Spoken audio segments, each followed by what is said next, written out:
Temperature is the amount of heat in an object.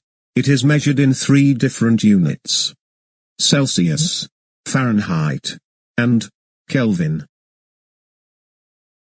Celsius is the temperature measurement used in the metric unit system. We use degree Celsius for Celsius. When water freezes into ice, the temperature is 0 degrees Celsius. When water boils and turns into vapor, the temperature is 100 degrees Celsius.